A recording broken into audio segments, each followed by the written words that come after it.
आज नाजरीन हम जिस टॉपिक पर गुफ्तगू करने जा रहे हैं ये टॉपिक इंतहाई अहम है और ये टॉपिक है फ़राइज़ नमाज।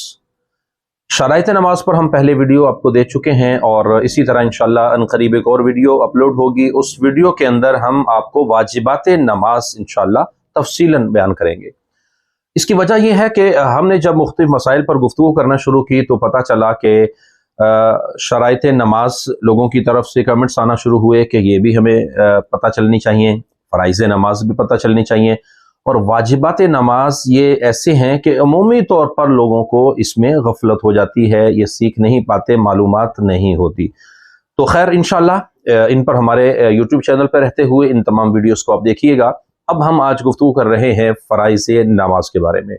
फ़राइज़ नमाज 7 हैं और पहला फ़र्ज़ तकबीर तहरीमा है। शराइत में आखिरी शर्त भी तकबीर तहरीमा है और फ़राइज़ में से पहला फ़र्ज़ भी तकबीर तहरीमा है। तो याद रखिए, इसी तरह जब हम तकबीर तहरीमा कहते हैं तो ये पहला फ़र्ज़ हमारा अदा होता है और इसके अंदर चंद ज़रूरी मसाइल जिनको तकबीर तहरीमा में समझना ज़रूरी है, हम उस पर डिटेल गुफ्तगू करेंगे। लेकिन पहले साथ के साथ फ़राइज़ नमाज आप सुन लीजिए। पहला फ़र्ज़ है तकबीर तहरीमा, दूसरा फ़र्ज़ है क़याम, तीसरा फ़र्ज़ है क़िरात, चौथा फ़र्ज़ है रुकू, पांचवा फ़र्ज़ है सजदा और यानी सुजूद उसको कहा जाता है। दोनों सजदे करना फ़र्ज़ है, एक सजदा भी ना किया तो नमाज नहीं होगी, दोनों सुजूद इसको फ़र्ज़ आप कहें। और छठा फ़र्ज़ है क़ादा अखीरा, आखिरी क़ादा में जो तहियात के लिए बैठा जाता है क़ादा अखीरा, ये फ़र्ज़ है। और सातवां फ़र्ज़ खुरूज बेसुनई, खुरूज बेसुनई इसका मतलब ये होता है कि ऐसे अमल के साथ नमाज से बाहर आना जिससे नमाज से वो शख्स जो है वो नमाज को मुकम्मल कर ले। उसकी तफसील भी इंशाअल्लाह इनकी फ़राइज़ की तफसील में मैं आपको अर्ज़ करूँगा। अब तकबीर तहरीमा के अंदर हम जब नमाज पढ़ते हुए किसी को देखते हैं, इमाम के साथ नमाज पढ़ते हैं, तो अल्लाह अकबर कहकर हम नमाज शुरू करते हैं। अल्लाह अकबर कहकर नमाज शुरू करना, तकबीर कहते हुए नमाज शुरू करना, ये वाजिब है। यानी अल्लाह अकबर, लफ्ज़ अल्लाह अकबर कहना वाजिब है। तो तकबीर तहरीमा का मतलब ये है कि किसी भी ऐसे अमल के साथ जो शरीयत मुतहरा ने उन अल्फाज को मुकर्रर फरमाया है, जैसे अल्लाह अकबर का लफ्ज़ है, ये कहते हुए आपने नमाज शुरू की तो ये आप नमाज में दाखिल हो गए।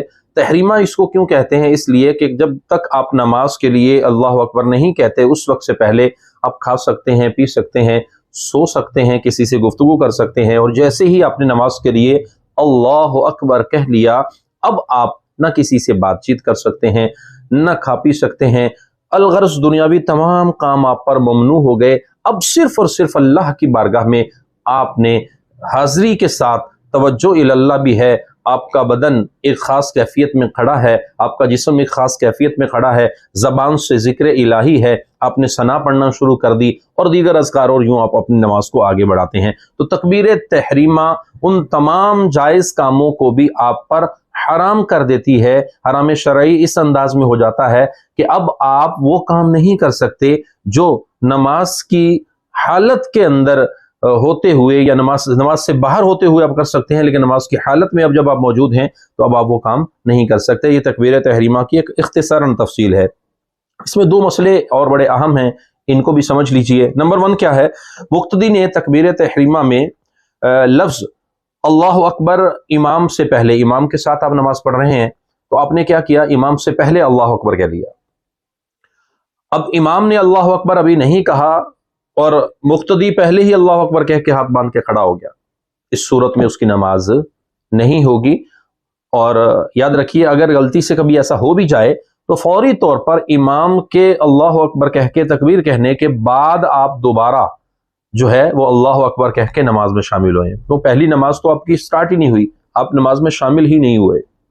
इसी तरह एक और अहम मसला है कि इमाम को रुकू में पाया, वुजू करके जल्दी से आए, इमाम को रुकू में पाया, देखा तो इमाम साहिब रुकू में थे, आप आए, आपने अल्लाह अकबर कह के डायरेक्ट रुकू में शामिल हो गए, तो ये भी नमाज आपकी नहीं होगी। क्यों?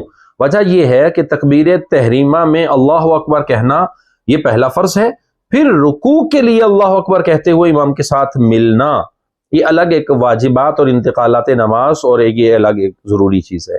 तीसरी चीज़ आप ये समझ लीजिए कि रुकू में आप शामिल हुए اور امام صاحب رکوع سے اٹھ رہے ہیں اور آپ نے امام کے ساتھ جب رکوع کی طرف جانا شروع ہوئے تو آپ کے ہاتھ بڑھانے سے گھٹنوں تک بھی ابھی نہیں گئے تھے. کمر سیدھی ہونا تو الگ بات، گھٹنوں تک بھی آپ کے ہاتھ نہیں گئے تھے اور امام صاحب نے سمع اللہ لمن حمیدہ کہہ لیا، یہ رکعت آپ کی نہیں ہوگی. تو یہ آپ نے چند مسائل تکبیر تحریمہ کے بارے میں سنے. اس کی تفصیلی چیزیں مختصر ہماری چھوٹی چھوٹی ویڈیوز میں اور بھی آتی رہیں گی. ڈیٹیل ویڈیوز کی یہاں حاجت ہے، تفصیلی معلومات اس میں انشاءاللہ ہم آپ کو پیش کریں گے. دوسرا ہے قیام. تو قیام جو ہے وہ کمی کی جانب جو قیام کی حد بیان کی گئی ہے وہ یہ ہے کہ ہاتھ بڑھائے تو گھٹنوں تک نہ پہنچے. آسان لفظوں میں اس کو سمجھے کہ پورا سیدھا کھڑا ہونا یہ قیام ہے. آپ کھڑے رہیے، اور قیام اتنا فرض ہے جتنا قرات فرض ہے. اب تیسرے فرض کی طرف ہم آ جائیں تو قرات جو ہے وہ تیسرا فرض ہے. قرات کے اندر ہمیں اس بات کو سمجھنا انتہائی ضروری ہے کہ قرات میں اس بات کو سمجھنا انتہائی ضروری ہے کہ قرات میں آپ کے حروف اور مخارج درست ہو. اگر مخارج درست نہیں ہیں اور درست تلاوت نہیں کر پا رہے تو اس صورت کے اندر بھی نماز درست نہیں ہوگی.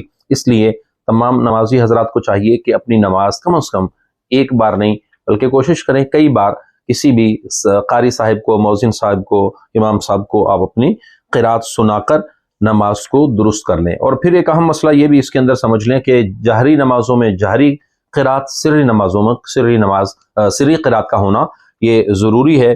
اور پھر اس کے بعد ہے رکوع. رکوع جو فرض ہے، بڑا اہم فرض ہے. رکوع کے اندر اتنا جھکنا کہ ہاتھ گھٹنوں تک پہنچیں، یہ فرض ہے. اور کم از کم ایک بار سبحان اللہ کہنے کی مقدار آپ رکوع کی کیفیت میں آپ کی کمر سیدھی ہو جائے. اور اس طرح پھر آگے پانچواں فرض ہے سجدہ. سجود کے اندر بھی جو کوے کی طرح چونچ مار کے اٹھ جانا یہ کافی نہیں ہے، بلکہ پراپر آپ کی پیشانی، ناک کی ہڈی اور ایک بار سبحان اللہ کہنے کی مقدار تک بھی آپ جو ہے وہ سجدے کے اندر پیشانی کو جمائیں. اور ہر رکعت میں 2 بار سجدہ کرنا یہ فرض ہے. اور سجدے میں پیشانی جمنے کا مطلب یہ ہے کہ آپ کو زمین کی سختی محسوس ہو، اور نارمل ایسا کارپٹ جو بہت زیادہ نرم ہوتا ہے اس پر سجدہ نہیں ہو سکتا، تو اس سے اپنے آپ کو بچائیں. اسی طرح قعدہ اخیرہ. نماز کی جب 4 رکعتیں پڑھ رہے ہیں یا 2 رکعتیں پڑھ رہے ہیں تو جب قعدے میں آخری بیٹھے تو اس صورت کے اندر التحیات مکمل پڑھنا واجب ہے.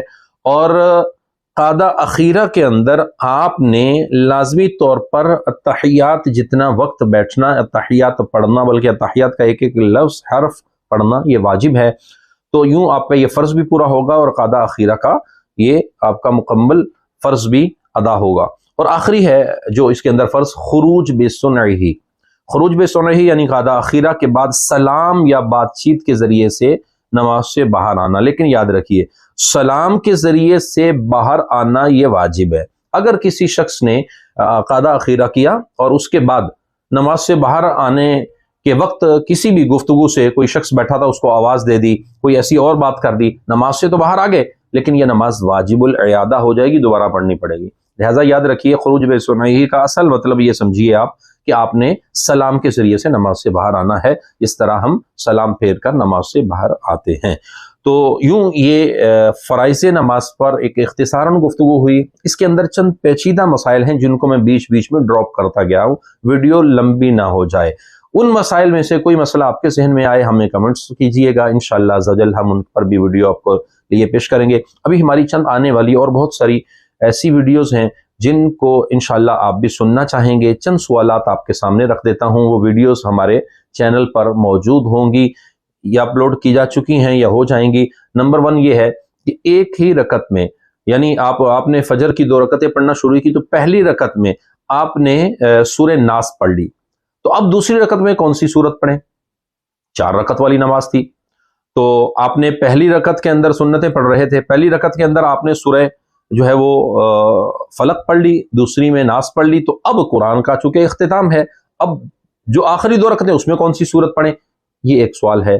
جواب جاننے کے لیے ہماری اگلی ویڈیو جو اسی جو ہے تھمبنیل کے ساتھ اپلوڈ ہوگی وہ ضرور سنیے گا. اسی طرح کے اور بہت سارے ایسے سوالات جو آپ کے ذہنوں میں ہوتے ہیں ہم دیں گے اس کے جوابات. رہیے گا ہمارے ساتھ انشاءاللہ. ہم پیش کرتے رہیں گے آپ کو اس طرح کے آپ کے سوالات کے جوابات اور بہت ساری انشاءاللہ ایسی اسلامک ویڈیوز، دینی مسائل کی ویڈیوز اللہ نگہبان